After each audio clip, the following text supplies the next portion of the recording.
శాస్త్రి గారు నమస్కారం. నమస్కారం. శాస్త్రి గారు, మనకి నవగ్రహాలు, ఈ 9 గ్రహాల్లో సూర్యుడి గురించి, చంద్రుడి గురించి, బుధుడి గురించి ఎవరి గురించి మాట్లాడినా ఎవరికి ఎలాంటి ఇబ్బంది లేదు.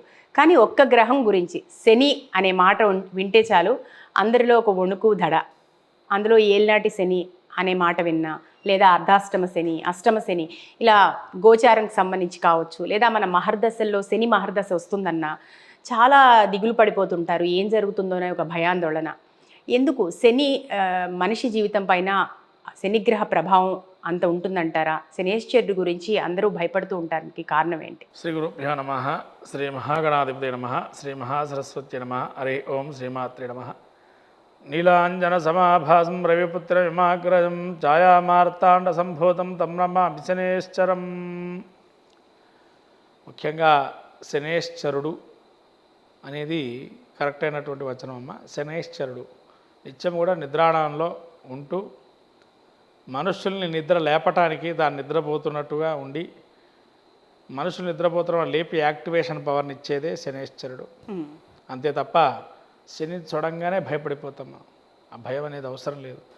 ఎందుకంటే మనం నిద్రాణంలో ఉంటే ఉలిక్కిపడి లేచి నువ్వు చేయాల్సిన పని ఉంది నాయన అన్ని కర్మకి సంబంధించినటువంటి పనులన్నీ పూర్తి చేయించి మళ్ళీ తాను నిద్రలోకి తాను వెళుతూ ఇంకొకరిని నిత్యం కూడా యాక్టివేషన్ చేస్తూ ఎనర్జెటిక్గా చేస్తూ కొంతమందిని ఇబ్బంది పెడుతూ వాడి కర్మను అనుభవించేసి మళ్ళీ వాడిని క్లీన్ చిట్గా పంపించి మళ్ళీ వాడిని నిత్యం మళ్ళీ మంచి శుభకార్యాలు కానీ శుభయోగాలు కానీ మళ్ళీ పొందండి అని చెప్పి వాళ్ళకున్న కర్మనంతా తీసేసి ఈ విధంగా మంచి యొక్క పరిస్థితిని ఇచ్చేటువంటి వాడే శనేశ్వరుడు. ఈ శని యొక్క విశేష అంశం ఏంటంటే సూర్యుడి యొక్క ఛాయ నుంచి ఉద్భవించినటువంటి వాడు శనేశ్వరుడు. అంటే ఆయన నీడలో నుంచి వచ్చాడు కాబట్టి ఈయన వర్ణం కూడా కొంత నీలి వర్ణంలో ఉండడము, నలుపు కాకు ఇటు నీలం వర్ణంలో చెప్పబడింది. అంతేగాని నలుపు నలుపు అంటున్నారు కానీ నలుపు కాదు, ఆయన నీలవర్ణం, కృష్ణ నీలము. అంటే ఎలా ఉంటుంది కృష్ణ నీలం అంటే మేఘవర్ణం. మీకు మేఘాలు కమ్ముతున్నప్పుడు బ్లూలో మనకు నీలం రంగు ప్లస్ ఎరుపు రంగు మధ్యలో ఒక రంగు వస్తుంది. ఆ రంగు అసలు శనేశ్వరుడు యొక్క వర్ణం. కానీ నలుపు అనుకొని అందరూ నలుపు వస్త్రాలు దానం చేయడం చేస్తుంటారు. మామూలుగా నీలము మేఘంలో ఉండే ఎరుపు రెండు మిక్స్డ్ అయి ఉన్న వర్ణమే ఈ యొక్క శనేశ్వరుడు. ఈ యొక్క వర్ణాన్ని మనం ఎలా గ్రహించవచ్చు అంటే సాటర్న్ ప్లానెట్ అందరికీ తెలుసు ఎలా ఉంటుంది ఆ ప్లానెట్ పైన అంతరిక్షంలో అని. దానికి చుట్టూరా ఒక వలయం ఉంటుంది. సాటర్న్ ప్లానెట్కి అంతరిక్షంలో చుట్టూరా ఒక వలయం ఉంటుంది. ఆ వలయమే మనం రక్షిస్తుంది ఇప్పటికీ కూడా. శని మనని రక్షిస్తున్నాడు అనుకోండి. ఎందుకంటే సూర్యుడి యొక్క వేడిని తట్టుకోవాల్సిన శక్తి ఎవరికి ఉందంటే శనేశ్వరుడికే. శనిని దాన్ని తీసుకుంటూ మనకు ఆ వలయం చుట్టూతా ఉండేటువంటి చల్లటి కిరణాలు మీద పడుతున్నాయి. ఎందుకంటే సూర్యోదయం సూర్యాస్తమయం నీడ అనేది లేతే డైరెక్ట్గా మన సూర్యరశ్మి మన మీద పడితే కనుక భస్మీపటలం అయిపోతా ఆ వేడికి మనం ఉండలేం. అందుకని మనకి ఒక కాంటినెంట్కి ఒక రకమైన టెంపరేచర్స్ ఉంటున్నాయి. కారణం ఏంటంటే సూర్యుడి యొక్క డైరెక్ట్ రేసు శని మీద పడుతూ శని యొక్క రేసు భూప్రపంచం మీద పడుతుంది. అందుకనే కర్మ, కష్టసుఖాలు, సుఖదుఖాలు, మనకు లాభము నష్టము ఇవన్నీ కూడా కలగటానికి అవకాశం ఏంటంటే శని యొక్క తీక్షణ దృష్టి ఏదైతే ఉంటుందో ఆ దృష్టి మీద. మన శని దృష్టి ఏంటంటే 3, 7, 10 ఈ స్థానాలు శని యొక్క దృష్టి. శని అంటే ఏంటంటే మన కర్మని మనకుండేటువంటి కర్మ అంతా కూడా తీసేసి శుభాన్ని ఇచ్చేటువంటి వాడు, మళ్ళీ నిన్ను ఓ శుభ్రమైన తెల్లటి కాగితాల్లాగా చేసేటువంటి వారు. కాబట్టి శనిని చూసి భయపడక్కర్లేదు. ముఖ్యంగా మనం భయపడుతున్న దేనికి అంటే ఏలినాటి శని ప్రభావం. ముఖ్యంగా ఏలినాటి శని ప్రభావం అంటే ఏంటంటే 7.5 ఏళ్ళు ఉంటుందండి. జన్మరాశి నుంచి 12వ స్థానము, 1వ స్థానము, 2వ స్థానం ఈ 3 రాసుల్లో సంచారాన్ని ప్రతి 30 సంవత్సరాలకు ఒకసారి తిరుగుతూ ఉంటాడు. అలా తిరిగినప్పుడు ఈ యొక్క ఏలినాటి శని ప్రభావం అంటారు ఆ రాశికి. ప్రస్తుత కాలం ఏలినాటి శని ప్రభావం ఏ రాశికి ఉందయ్యా అంటే మేషరాశికి ప్రారంభమైంది ఏలినాటి శని ప్రభావం ప్రస్తుతం. అయితే ఇప్పుడు మీరు 7.5 సంవత్సరాల కాలం శని ఏలినాటి శని కాలం అని చెప్పారు. 7.5 సంవత్సరాలు ఉంటుందని. అయితే శని ప్రభావం ఏలినాటి శని ప్రభావం ఎట్లా ఉండే అవకాశం ఉంటుందంటారు మొత్తం మీద ఓవరాల్గా చూస్తే? ఇక్కడ ఇంకోటి అంటే క్షేత్రాలు కొన్ని ఉన్నాయమ్మా. క్షేత్రాలు ఎందుకు చెప్పానంటే ఇక్కడ కారణం కొన్ని నక్షత్రాలకు మంచి చేస్తాడు, కొన్ని నక్షత్రాలు చెడు చేస్తాడు. తర్వాత దశాంతర్దశలు, తర్వాత కొన్ని లగ్నాల్లో పుట్టినటువంటి వారికి శని యోగప్రదంగా ఉండడం, కొన్ని లగ్నాలకి పాపై ఉండటం, కొన్ని లగ్నాలకి నీచ స్థానంలో ఉండటం, దుస్థానాల్లో ఉండటం, శుభదృష్టి లేకపోవటం, నిస్సంతానం కావటం, ఇవన్నీ కూడా జాతక చక్రంలో మనకు చెప్పబడుతుంది. ఇప్పుడు మనం తీసుకున్న పొజిషన్ తీసుకుంటే కనుక మేషరాశికి, మళ్ళీ మీన రాశికి, మళ్ళీ మనకు కుంభరాశికి ఇది ద్వితీయ స్థానం. కుంభరాశికి ద్వితీయమైంది, మీనానికి జన్మస్థానం అయింది, మేషానికి 12వ స్థానం అయింది. మరి ఈ రాశి ఎలా చూసుకుంటామండి మనం అంటే, కుంభరాశికి తన సొంత క్షేత్రం కాబట్టి కొంత లాభసాటిగా ఉండే అవకాశం ఉంటుంది. 2లో ఉంటే కనుక ధన నష్టమైనా కూడా మంచి కోసం జరుగుతుంది. అది మీరు గుర్తుపెట్టుకోవాల్సిన విషయం. తర్వాత జన్మంలో శని, జన్మంలో మీనంలో కనుక శని ఉన్నట్లయితే కనుక ముఖ్యంగా తన శరీరాన్ని బాగా విపరీతమైనటువంటి లేజినెస్ నుంచి తీసి ఎనర్జెటిక్గా చేయడానికి అనేక రకాల పరిక్రమ అంటే అనేక రకాలైనటువంటి కర్మని తొలగింపజేయడానికి వాడుతూ ఉంటాడు. ఏమేమి వాడతాడయ్యా దీనిలో అంటే, ముఖ్యంగా బాడీ పెయిన్స్ ఓటిస్తారు జన్మంలో ఉన్నప్పుడు. తర్వాత జన్మంలో శని ఉన్నప్పుడు డబ్బుకి కలహీనంగా ఉండటం, డబ్బు చేతికి అందకపోవటం, తర్వాత సొంత వాళ్ళే పరాయి వాడిగా చూడటం, తర్వాత ఎమోషన్స్ ఉండట్టుండి ఎమోషనల్గా బ్లాక్మెయిల్ చేయటం మిమ్మల్ని, తర్వాత మోసగించపడటం, వంచన చేయటం, తర్వాత భయాందోళన, మనసులో చిన్న చీమ చిట్టుక్కుమన్నా భయమే, ఏదో పిన్నుబడ్డా ఏదో మన మీద పడిపోతున్న భయం, ఇవన్నీ కూడా జన్మంలో శని ఉంటే భయపెడుతుంటాడు ఇవన్నీ ఈ రకాలుగా. కాబట్టి ఇక్కడ ఏంటంటే మీనంలోకి గురువు పాలిత క్షేత్రం అది, అంటే గురువు ఆధీనంలో ఉండేటువంటి రాశి అది. కాబట్టి శనికి వ్యతిరేకంగా ఉండే రాశి కాబట్టి, గురుపాలిత రాశి కాబట్టి కొంత ఇబ్బందులు ఎక్కువగా ఉంటాయి. అదే మళ్ళీ వృషభం చూసుకోండి, మళ్ళీ తుల చూసుకోండి, మళ్ళీ మీకు శని యొక్క క్షేత్రాల మకర కుంభాలు చూసుకోండి, అంతగా ఇబ్బంది పెట్టడం. మళ్ళీ మీకు మిథునం చూసుకోండి, సమానంగా ఉంటాడు, మిథున కన్యాదులు. మళ్ళీ వృశ్చికము, మళ్ళీ మేషము, మళ్ళీ ధనస్సు, మీనం, ఈ క్షేత్రాలు ఇబ్బందికరంగా ఉంటాయి. ఇక్కడ ఒక్కొక్క స్థానం గురించి మనం మాట్లాడుకుందాం. మొత్తం 7.5 సంవత్సరాల కాలంలో వ్యయభావంలో అంటే 12వ స్థానంలో తమ రాశి నుంచి 12వ స్థానంలో 2.5 సంవత్సరాలు, రాశిలో 2.5 సంవత్సరాలు, 2వ స్థానంలో 2.5 సంవత్సరాలు, మొత్తం 7.5 సంవత్సరాలు. ఇప్పుడు మేషరాశి వారికి మీనరాశిలో అంటే వాళ్ళకి 12వ స్థానం అవుతుంది, వ్యయభావం అవుతుంది. అక్కడ 12వ స్థానంలో ఎట్లాంటి రిజల్ట్ ఇస్తాడు శని? వాళ్ళు హాస్పిటలైజ్ అవడం కావచ్చు, లేకపోతే విదేశీ వ్యవహారాలకు సంబంధించిన ఇష్యూస్లో కావచ్చు, ఖర్చుల విషయంలో కావచ్చు, ఎట్లాంటి సమస్యలు ఎదుర్కొనే అవకాశం ఉందంటారు? ముఖ్యంగా ఈ 12లో శని ఏంటంటే పాదాల నుంచి మొదలు పెడతాడమ్మా. పాదాల నుంచి మొదలుపెట్టి నెమ్మదిగా పైకి వస్తాడు, తల దాకా వస్తుంది. ఫస్ట్ పాదాల నుంచి మోకాళ్ళ వరకు. అంటే మనం ఒక సామెత గుర్తు రావాలి, చెప్పులు అరిగేదాకా తిరగటం అంటాం కదా. ఒక పని కోసం చెప్పులు అరిగిపోయే పరిస్థితి వస్తుంది, కానీ పని కాదు. అంటే తలంచిన కార్యాలు పనులు కావు, అది ఒకటి.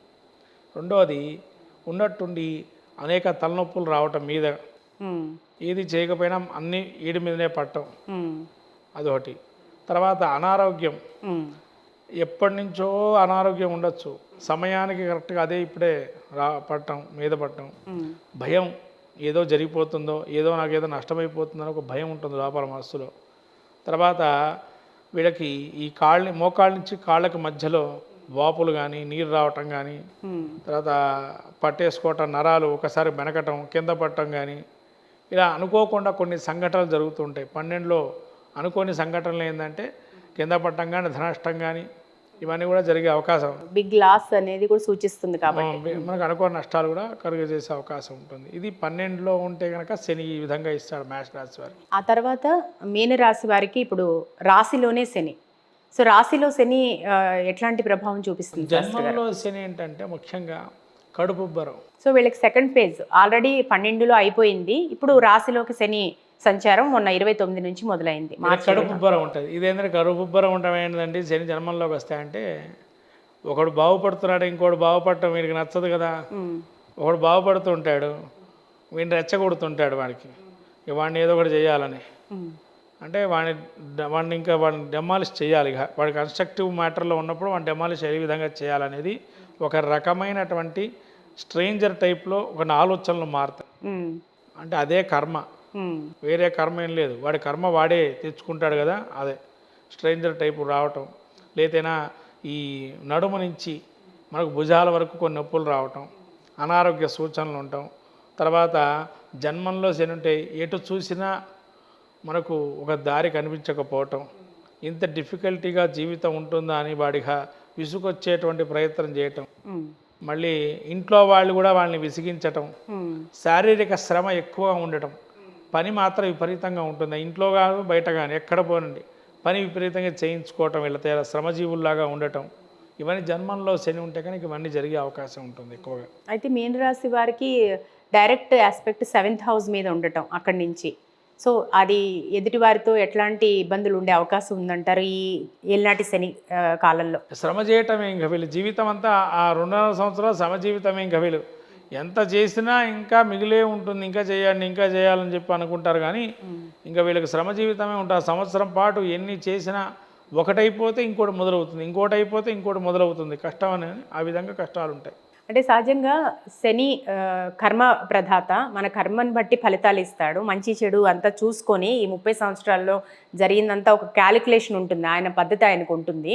సో అట్లాంటి క్యాలిక్యులేషన్స్ ఇక్కడ వర్తించినప్పుడు అంటే ఒక మన జీవితంలో ఒక కష్టపెట్టి మనకి జీవితం అంటే ఏంటో నేర్పించి మళ్ళీ మన ఒక దారిలో పెట్టే ఒక మంచి అవకాశము ఈ ఏలినాటి శని కాలం అని చెప్పి కూడా అంటుంటారు కదా శాస్త్రి గారు, అది ఎంతవరకు నిజం అంటారు? నిజమేనమ్మా, నువ్వు చేస్తున్న కర్మ అనుభవించడానికి మరి ఎలా? నీవు నేను చేయలేదని అంటావు, ఒప్పుకుంటావు, కానీ నువ్వు చేశానని చెప్పి ఏదో ఒప్పుకోవు కదా. ఒక తప్పు చేసి ఉంటావు, పూర్వజన్మలో కావచ్చు, ఇప్పుడే కావచ్చు, ఈ జన్మలో కానీ, అది ఒప్పుకోవు నువ్వు సహజంగా. అలా ఒప్పుకునే పరిస్థితి తేవాలి అంటే శని దాన్ని ఏం చేస్తాడు, ఒప్పించే ప్రయత్నం చేస్తాడు. అదే పోలీసులు 3rd డిగ్రీ అని అంటారు కదా, ఆ 3rd డిగ్రీ మన మీద పెడతాడు. ఆ యొక్క ఏలినాటి శని ప్రభావం జన్మంలో ఉండే శని చేసే పని అది. అంటే ఏంటంటే నువ్వు చేసిన కర్మ నువ్వు అనుభవించడానికి ఎన్ని రకాలుగా నేను ఇబ్బంది పెట్టాలి, అన్ని రకాలుగా ఇబ్బంది పెడతాడు. సో మళ్ళీ జీవితం అంటే ఏంటో తెలియజెప్పే ప్రయత్నం. అంతే అంతే. అంటే ఇంకోటి ఎనర్జెటిక్గా చేస్తాడు కూడా. అంటే నువ్వు ఇంకా కోల్పోయింది చాలా ఉందిరా, నువ్వు ఇంకా పైకి రావాలి కూడా చెప్తాడు ఆయన అందులో కూడా. ఇప్పుడు ఒక మనిషి అష్టదరిద్రం అనుభవిస్తుంటేనే కదా సంపాదించాలి అనేది తెలిసి వచ్చేది. సో ఆ స్థాయికి తీసుకెళ్ళి మళ్ళీ పైకి నిలబెడతాడు. నిలబెట్టే ప్రయత్నం. ఏంటంటే ఎంత కష్టం ఉన్నా కూడా నిలబెట్టే ప్రయత్నం చేయటమే ఆయన. కర్మ నుంచి నేను నిలబెట్టేసేసి ఈ జీవితాన్ని ఎలా గట్టెక్కగలుగుతామని చూపిస్తాడు ఆయన. మనం ఏమనుకుంటామంటే ఆ ఏలినాటి శని ప్రభావం వచ్చేటప్పటికి అంటే నువ్వు చేసిన కర్మను అనుభవిస్తున్నావు తప్ప వేరేదేం లేదు ఇక్కడ. కాబట్టి ఏదో ఆయన వచ్చేసి మనం ఏదో చేసేస్తున్నామని దాని నుంచి తప్పుకునే ప్రయత్నంగా మనం చేస్తున్నాం. నువ్వు ఇప్పుడు తప్పించుకోవచ్చు, తర్వాత తప్పించుకోలేవుగా ఇంకో దగ్గర. సో మళ్ళీ 0 నుంచి లైఫ్ మొదలవుతుంది. అయితే అప్పుడు ఏం చేయాలి అని అంటే కొన్ని గ్రహాలకి చెప్పారు, కొన్ని ఏమో దాన మార్గంగా చేయండి, కొన్ని గ్రహాలకి ధ్యాన మార్గంలో చేయండి, కొన్ని గ్రహాలకేమో హోమ రూపంలో చేయండి, కొన్ని గ్రహాలకి అలా విభజన చేశారు. ఈయనకేం చేశారు అంటే దానంతో పెట్టమన్నారు, అంటే నువ్వుల దానం చేయమన్నారు, ధ్యానం చేయమన్నారు. ముఖ్యంగా ధ్యాన మార్గం కానీ ఈయనకి చాలా మంచి తాపస గుణం గలవాడు కాబట్టి ధ్యానం నిరంతరము శని ధ్యానం చేస్తూ ఉంటే నిరంతరం ఏదో ఒక ధ్యానం చేస్తే కర్మ తగ్గుతూ ఉంటుంది. సో రాశిలో శని ఓవరాల్గా అన్నిటి మీద ప్రభావం చూపించే అవకాశం ఉందంటారు మీనరాశి వారికి. మీనరాశి అనే కాదు, ఎవరికి రాశిలో శని ఉన్నా కూడా, ఎవరికైనా కూడా గోచారీత్యా జన్మస్థానంలో శని సంచారం చేస్తున్న ప్రతి ఒక్కరికి ఒక్క తులారాశి తప్ప. ఇప్పుడు మీనరాశి తర్వాత కుంభరాశి వారికి 2వ స్థానంలో కుటుంబ వాక్ స్థానంలో శని ప్రభావం, అంటే చివరి పేజ్లో ఉన్నారు వాళ్ళు ఈ 2.5 సంవత్సరాలు. కుటుంబ స్థానంలో శని యొక్క ప్రభావం ఎట్లా ఉంటుంది? ఏలినాటి శని కాలంలో వీళ్ళు ఎట్లాంటి కష్టాలు అనుభవించే అవకాశం ఉందంటారు? మొత్తం మీద ఓవరాల్గా కుటుంబ పరిస్థితి ఎట్లా ఉంటుంది శాస్త్రి గారు? 2వ స్థానం అంటే ధనస్థానం, కుటుంబ స్థానము, వాక్ స్థానము. అంటే నోరు వారేసుకోవటం, ధన నష్టం ఏదైనా జరగటం, లేదా ధనం ఆదాయం రావటం, కొన్ని మార్గం ఎంచుకోవటం. తర్వాత ముఖ్యంగా తలనొప్పులు విపరీతంగా ఉంటాయి. అప్పు చేసి ఉండొచ్చు, ఏలినాటి శని ప్రారంభంలో అప్పు తీర్చుకునే ప్రయత్నం చేయడానికి తలనొప్పులు విపరీతంగా రావటం. అలానే 2వ స్థానంలో ఇంట్లో కొంతవరకు వీళ్ళని కలహించటం, ఏది మొదలుపెట్టినా కూడా మీరు ఇంతే అని చెప్పి ఇంట్లో వాళ్ళు అనటం, అంటే డిస్కస్ మూమెంట్ అని ఉంటుంది. ఆ మూమెంట్కి బాగా లోన్ అవుతారు. ఎమోషనల్గా ఎక్కువగా ఏదన్నా చేద్దాం అనుకున్నా కూడా వీళ్ళకి ఇంట్లో వాళ్ళు సహకరించలేకపోవటం వల్ల, ఏదన్నా ఇంట్లో గృహప్రవేశం కానీ గృహారంభాలు చేద్దామన్నా కూడా ఇంట్లో వాళ్ళు సహకరిస్తే ముందరకెళ్ళేది, అడుగు సహకరించకపోవటం, అలా కొన్ని స్థానాలకు యోగదాయకంగా ఉంటుంది. ఇదే శని మళ్ళీ మిథునంలోకి వెళ్ళండి, ఇదే శని మళ్ళీ ధనస్సులోకి వెళ్ళండి, ఇదే శని మళ్ళీ కన్యరాశి వారికి ద్వితీయ స్థానం తులలో కానీ యోగప్రదంగా ఉంటుంది. మళ్ళీ మకర రాశి వారికి కూడా ద్వితీయ స్థానంలో శని యోగప్రదంగా ఉంటుంది. అంటే ఒక మార్గాన్ని చూపిస్తాడు. చివరిలో ఈ మార్గాన్ని ఎంచుకోండి, ఈ మార్గానికి వెళ్ళండి అని చెప్పి చెప్తారు. అది మనకు ద్వితీయ స్థానంలో శని సంచారం చేసేటప్పుడు. సో మొత్తం మీద కుంభరాశి వారికి మొత్తం కుటుంబ విలువలేంటో తెలియజెప్పే ప్రయత్నం ఇక్కడ జరిగే అవకాశం ఉందంటారు. అట్లే వాక్ సంపాదన కూడా, వాక్కుని కూడా కొంత వాళ్ళు ఎలా మాట్లాడాలో ట్యాక్లింగ్ పవర్లో నేర్చుకుంటారు శని యొక్క యోగం వల్ల. అయితే ఏలినాటి శని అనగానే అందరిలో ఒక భయం ఉంటుంది కాబట్టి ఈ ఏలినాటి శని ప్రభావం నుంచి ఎంతో కొంత పడే కష్టాల నుంచి తట్టుకోవడానికి ఎటువంటి ఆరాధన చేస్తే బాగుంటుందంటారు? అలాగే శని జపానికి సంబంధించి ఏం చేయాలి? ఇప్పుడు నీలాంజన సమాభాసం ఇలా చదువుకుంటే సరిపోతుందా, లేకపోతే జపాలు చేయించుకోవాలంటారా పరిస్థితి తీవ్రతను బట్టి? అంటే దీనికి ఏంటంటే సివియర్గా ఉన్నప్పుడైతే చేయించుకోవటం మంచిదమ్మా శని జపము. సివియర్గా లేకపోతే అవసరం లేదు. బాగా మనకు దశాంతర దశలు కానీ జాతక చక్రంలో శని యోగప్రదంగా ఉన్నాడా, లేదా శని పాలిత క్షేత్రాల్లో ఉన్నాడా, లేదా గురుక్షేత్ర ఫలితాల్లో ఉన్నాడా, అట్లా ఉంటే ఏ స్థానాలు అవుతున్న లగ్నం నుంచి అవన్నీ కూడా చూసుకోవాలి. జాతక చక్రం చూసుకోవాలి. పరిశీలన చేయండి. మనం జపం చేసుకోండి డైరెక్ట్గా చెప్పడానికి కూడా లేదు, హోమం చేసుకోండి అని కూడా. ఎందుకంటే జాతక చక్రంలో కనుక శని యోగప్రదంగా ఉంటే ఇది పెద్దగా ఏమి చేయడు, పెద్దగా ఇబ్బంది పెట్టడు. ఒకవేళ యోగప్రదంగా లేడు అవయోగంగా ఉన్నాడంటే దీన్ని కూడా వాళ్ళు బేస్ చేసుకొని ఆయన ఇబ్బందులు, రకరకాల ఇబ్బందులు అనేవి ఇచ్చడానికి అవకాశం ఉంటుంది. తర్వాత మీరు శని దానం చేసినా, నువ్వులు దానం చేసినా, నువ్వులు ఉండలు కలిపి ఎవరికైనా దానం చేసినా, ప్రదోషకాలంలో అభిషేకం చేసిన శివుడికి, విష్ణు సహస్రనామం నిత్యం వింటున్నా, సేవకులు అంటే మన ఇంట్లో పనిచేసేటువంటి వారికి మనకి ఏదైనా యథోక్తంగా ఏదైనా ఇవ్వటం కానీ, లేదా మీకు మీరే ఒక గుడికి వెళ్తే మొత్తం శుభ్రంగా పెట్టడం కానీ ఇలాంటి చేయటం వల్ల, లేదా బీద వాళ్ళకి సహాయం చేయటం వల్ల, ఎవరికైనా డబ్బు కానీ వాళ్ళకి ఏది కావాల్సి అది ఇస్తే కనుక శని అనుగ్రహం పరిపూర్ణంగా వాళ్ళ మీద ఉంటుంది. ఈ రకంగా చేస్తే కనుక శని అనుగ్రహిస్తాడు. అట్లనే శని జపం చేసుకోవాలనుకున్నా అఘోర పాశుపత హోమం చేసుకోవచ్చు. ఇలా రకరకాలైనటువంటి పరిహార ప్రక్రియలు ఉన్నాయి. పరిహార ప్రక్రియలతో పాటు ఇవి కూడా దాన ధర్మాలు ఎవరికైతే మన ఇంట్లో వాళ్ళకి పేదవాళ్ళకి చేస్తే కనుక మంచి ఫలితాలు ఉంటాయి. ఇక దేవతారాధన విషయానికి వస్తే ఏలినాటి శని ప్రభావం నుంచి బయటపడటానికి శివారాధన, మహన్యాస పూర్వక ఏకాదశ రుద్రాభిషేకం ఇవన్నీ కూడా బాగా పనిచేస్తాయని చెప్తారు కదా. ఇందులో ఎట్లాంటివి పూజ చేసుకుంటే బాగుంటుంది? అఘోర పాశుపత అభిషేకం అమ్మ. అఘోర పాశుపత మంత్రం ఉంటుంది, అఘోర మంత్రం ఉంటుంది. ఆ మంత్రంతో చేసుకోవచ్చు. శ్లోకం చేసుకునేవాళ్ళు పిప్పళదేవ మహాముని స్తోత్రం ఉంటుంది. దానిలో కోణస్థో పింగులో పిప్రో కృష్ణో రౌద్రాంతకో యమః సౌరి మంద గమన పిప్పలాదేవ సంస్థుత అని ఈ శ్లోకాన్ని పఠిస్తే కనుక పిప్పల మహాముని ఒకటే చెప్పాడు, ఈ స్తోత్రాన్ని ఎవరైతే శ్లోకాన్ని పఠిస్తారో శని దోషాలు వాళ్ళకి తొలగిపోతాయని చెప్పి శని కూడా అనుగ్రహం కలుగుతుంది. ఇంట్లో అంత అర్థం ఉందా అంటే కోణస్థో పింగళో బబ్రో అంటే కోణస్థం అంటే మనకు 1, 5, 9 కోణస్థానాలు చెప్పబడింది జాతక చక్రంలో. పింగళో బబ్రు, పింగళ అంటే బంగారం, బంగారు వర్ణం గలవాడా అంటే బంగారు వర్ణం అంటే మేఘవర్ణంలో బంగారం ఎర్ర కలుస్తున్నా కదా అలా ఎర్రటి కళ్ళు ఉన్నటువంటి వారు. పింగళో బబ్రు, బబ్రు అంటే మళ్ళీ మనకు నలుపు రంగు దగ్గరగా ఉండేటువంటి వర్ణం అంటే చాక్లెట్ వర్ణం అనుకోండి. పింగళో బబ్రు కృష్ణో రౌద్రాంతకోయమ, కృష్ణుడే వర్ణం నలుపు రంగు దగ్గరగా ఉంటాడు, నీలి వర్ణంలో ఉంటాడు అంటే నీలి వర్ణంలో ఉన్నటువంటి వాడు. రౌద్రాంతకో యమః, రౌద్రం అంటే కళ్ళు, పరాక్రమం అంటే వాడి యొక్క కర్మం తీయడానికి యాక్టివేషన్గా ఇప్పుడు రెడీగా ఉంటాడు. రౌద్రాంతకో యమః అంటే అంతకుడు, అంటే ప్రాణం తీసే శక్తి నీకే ఉంది, ప్రాణం ఇచ్చే శక్తి నీదే కాబట్టి ధర్మకారకుడు, కర్మకారకుడు కాబట్టి. పిక్కల మళ్ళీ వాళ్ళు ఏం చెప్పారు, మళ్ళీ శౌరి మందగమన, శౌరి అంటే శౌర్యం గలవాడు, పరాక్రమం గలవాడు. ఇన్ఫ్లుయెన్స్, రాజకీయాల్లో ఇన్ఫ్లుయెన్స్ బాగా పెరగాలి అంటే, రాజకీయంగా పెరగాలంటే శని అనుగ్రహం ఉండాలి. అప్పుడు రాజకీయాల్లో పైకి వస్తాడు. శని బుధుల అనుగ్రహం ఉంటే రాజకీయాల్లో పైకి వస్తాడు. అలా శని యొక్క అనుగ్రహం ఉంటే మందగమన, నిదానంగా ఆచితూచు అడుగు వేస్తూ మమ్మల్ని అనుగ్రహించండి స్వామి అని చెప్పి పిప్పల మహాముని చెప్పాడు ఈ శ్లోకాన్ని. ఈ శ్లోకాన్ని ఎవరైతే పఠిస్తారో శని, ఏలినాటి శని దోషం, కంటక శని దోషం, అర్ధాష్టమి శని దోషం, సప్తమ గ్రహ దోషం, అష్టమ స్థాన దోషం, ఈ స్థానాల్లో ఉండే దోషాలు కూడా పోతాయి. అర్ధాష్టమము, సప్తమము, అష్టమము, ఏలినాటి శని ఇవన్నీ కూడా తొలగింపబడుతుంది. ఇప్పుడు ఏలినాటి శనిలో ఇంకొక అపోహనో లేకపోతే నిజమో చెప్పండి శాస్త్రి గారు. ఒక 2.5 సంవత్సరాల్లో ఏదన్నా సమస్య వస్తే అది 2.5 సంవత్సరాలు ఉంటుంది. లేదా ఒక అదృష్టం ఉంటే, ఎందుకంటే స్థిర ఫలితాలు ఇచ్చే లక్షణం శనిది కాబట్టి ఏదైనా మంచి జరిగినా లేకపోతే అదృష్టం కలిసి వచ్చినా అది 2.5 సంవత్సరాలు కంటిన్యూ అవుతుందంటారు. నిజమేనా? ఈ కన్సిస్టెన్సీ ఇట్లాగే ఉండే అవకాశం ఉందంటారా? అవునమ్మా, ఇందులో ఏంటంటే మనకు ఎగ్జాంపుల్ ప్రస్తుతం శని పూర్వభాద్ర నక్షత్రం 4వ పాదంలో ఉన్నాడు. ఈ పూర్వభాద్ర నక్షత్రంలో 4వ పాదంలో ఉంటే ఏలినాటి శని ప్రభావం మనకు 30 degrees ముందటి నుంచి స్టార్ట్ అయ్యి దాదాపు మనకు 90 degrees వరకు శని యొక్క సంచారం జరుగుతున్న ఏలినాటి శని ప్రభావం అంటాం. ఎందుకంటే ఒక్కొక్క రాశికి 30 degrees ఇస్తాం.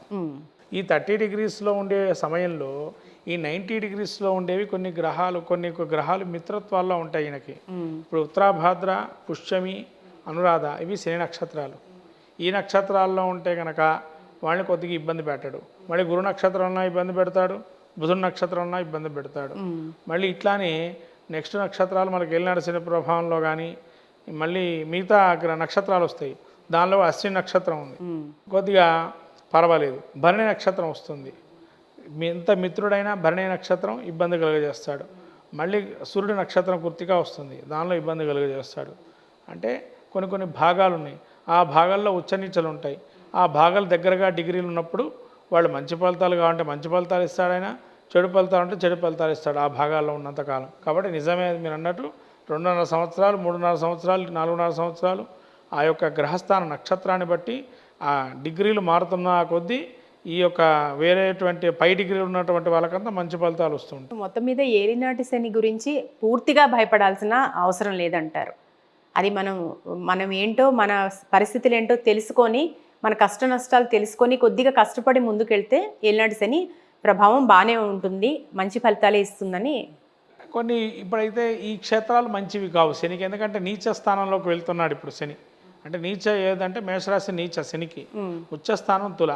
కాబట్టి నీచ రాశిలోకి ప్రవేశిస్తున్నాడు కాబట్టి కొంత అసమాన ఫలితాలు ఎక్కువ ఉంటాయి. ఎందుకంటే ఈ మీనము, మేషం పెద్దగా శనికి యోగ స్థానాలు అయితే కావు, కాబట్టి కొన్ని మంచి ఫలితాలు ఇవ్వడు అని చెప్పవచ్చు. గురుగారు, ఇంకా విషయానికి వస్తే అష్టమ శని సింహరాశి వాళ్ళకి జరుగుతోంది ప్రస్తుతం. ఆయుకారకుడైన శని అష్టమంలో ఉన్నప్పుడు అది ఏమంటారు? అది ఇబ్బందా లేకపోతే ఎట్లా ఉంటుంది ఓవరాల్గా? ఇది ఆకస్మికమైనటువంటి పరిణామాలు కొన్ని ఉంటాయి. అప్పటిదాకా ఆరోగ్యంగా ఉంటారు, సడన్లో అనారోగ్యం రావటం, లేదా అప్పటిదాకా బాగానే ఉంటుంది, సడన్లో అనారోగ్యంతో పాటు ప్రయాణాలు చేయటం, దుర్మరణం పాలవటం, లేదా అప్పటిదాకా బాగానే ఉండి కింద పట్టమో, ఇంట్లో తిరుగుతూ అలా అవయోగాలు వచ్చే అవకాశం ఉంటుంది. అంటే ముఖ్యంగా ఆయు స్థానానికి ఇబ్బందులు వస్తాయి. అష్టమ స్థానం ఆయుస్థానం కాబట్టి ముఖ్యంగా ఆయువుకి ఏదన్నా ఇబ్బంది కలగజేసే అవకాశం ఎక్కువ ఉంటుంది. ఆయు క్షీణం చేయాలంటే ఇప్పుడు రాక్షసులు అనేక వరాలు కోరుతారు, ఏదో ఒక వరం మిస్ అయి ఉంటారు.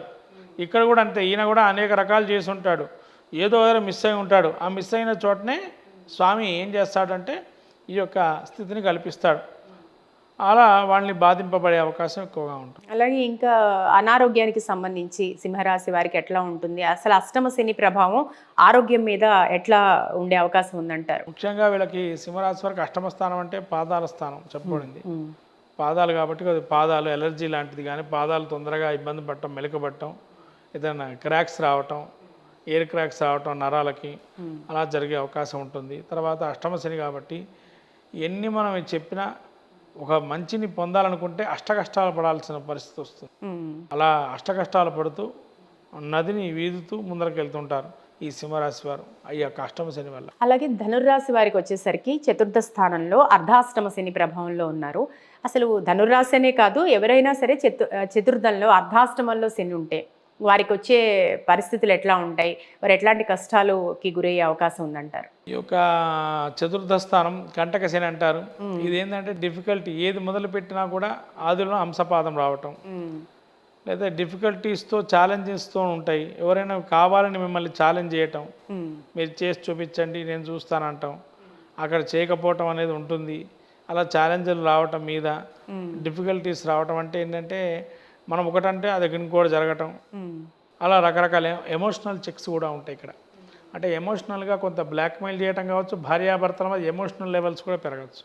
అది కూడా ఒకందుకు కారణమే. ఇంకో విషయం చెప్పాలంటే ధనుసు రాశి వారికి ఎమోషనల్ ఫీలింగ్స్ ఎక్కువగా ఉంటాయి ఇప్పుడు. కారణం ఏంటంటే శని శుక్రుడు కలిసి ఉన్నారు.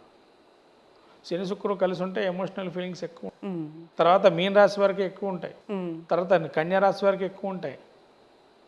తర్వాత మళ్ళీ మకర రాశి వారికి ఎక్కువ ఉంటాయి.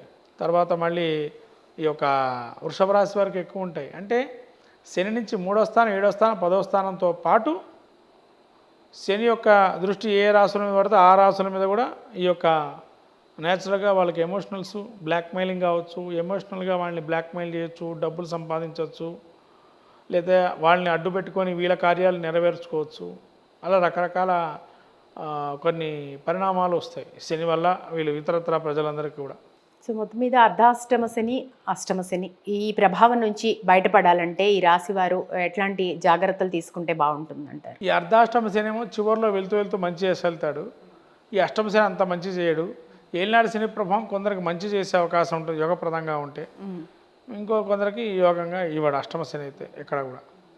ఇవన్నీ మరి వీటి నియమాలంటే తెల్లదానం చేయటం, ప్రతి శనివారం రోజు అభిషేకం చేయటం, తైలాభిషేకం శనికి, శివుడికి కూడా అభిషేకం చేయటం, తర్వాత అఘోర పాశుపత అభిషేకం చేసుకోవటం, తర్వాత ప్రతి శనివారం రోజు మనకు దేవాలయాలు తిరునాళ్ళ దేవాలయం మళ్ళీ వెళ్ళటం, శని దేవాలయాలకు వెళ్ళటం, అలానే ఇనుప ముక్కను దానం చేయటం, పేదవాళ్ళకి అన్నాన్ని పెట్టడం, శనివారం రోజు అన్నదానం చేయటం, తర్వాత ఈ యొక్క శనివారం అమావాస్య వస్తే కనుక వాళ్ళకి అన్నదానం చేయటం, పితృదేవత తృప్తికి గోవుకి దానా పెట్టడం లాంటివి చేస్తే శని దోషాలు తగ్గుతాయి. చివరిగా ఒక ప్రశ్న శాస్త్రి గారు, మామూలుగా శని పాపగ్రహం కింద తీసుకుంటాము, కానీ ఇక్కడ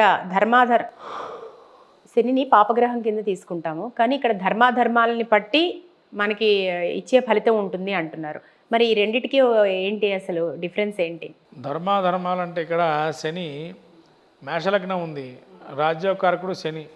వృషభ లగ్నం ఉంది, రాజ్యోకారకుడు బుధుడు. మిథున లగ్నం ఉంది, రాజ్యోకారకుడు ఎవరయ్యా అంటే ఇక్కడ వీరికి కుజుడు. కర్కాటక లగ్నానికి అట్లా ఒక్కొక్క లగ్నానికి ఒక్కొక్క రాజ్యోకారకుడు ఉంటాడు. అందుకని రాజ్యోగ కారకులై ఉంటే లగ్నాతు కొన్ని స్థానాల్లో శని యోగప్రదంగా ఉంటాడు. అలా ఆయన ఉంటే కనుక మంచి ఫలితాలు వస్తాయి. ఆయన అలా లేడు, వక్రై ఉన్నాడు, లేదా శత్రుక్షేత్రం ఏదన్నా గతుడై ఉన్నాడు, లేదా పాపగ్రహాలతో రవి శనులు కలిసి ఉన్నారు, అట్లా పితృదోషాలు రావటం, ఇలా రకరకాల ఇన్ఫ్లుయెన్స్ ఉంటాయి. శని రాహువులు కానీ, మళ్ళీ శని కుజులు కానీ, మళ్ళీ శని రవులు కానీ, మళ్ళీ శని చంద్రులు కానీ, ఇదంతా బ్యాడ్ కాంబినేషన్లు అంతా కూడా. మంచి కాంబినేషన్, గుడ్ కాంబినేషన్ కాదు, వీళ్ళంతా కూడా బ్యాడ్ కాంబినేషన్, రకరకాల ఇబ్బందులు పెడతారు. కాబట్టి ఈ కాంబినేషన్ కలగకుండా ఉండడం అనేది మనం చూసుకోవాలి. సో మొత్తం మీద ఏలినాటి శని కావచ్చు, అర్ధాష్టమ శని కావచ్చు, అష్టమ శని కావచ్చు, ఎవరైనా సరే ఒక శివారాధన చేసుకోవడం, అలాగే దాన ధర్మాలతో పాటుగా మంచి జపాలు, శనికి సంబంధించిన ఏదైనా జపం చేసుకుంటే వీరు ఈ ప్రభావం నుంచి కాస్త బయటపడవచ్చు అంటారు. మొత్తం మీద మీరు శనీశ్వరుడి గురించి చాలా వివరంగా మాకు తెలియజేసినందుకు మరొకసారి నమస్కారం శాస్త్రి గారు. నమస్కారం. శ్రీమాత్రే నమః.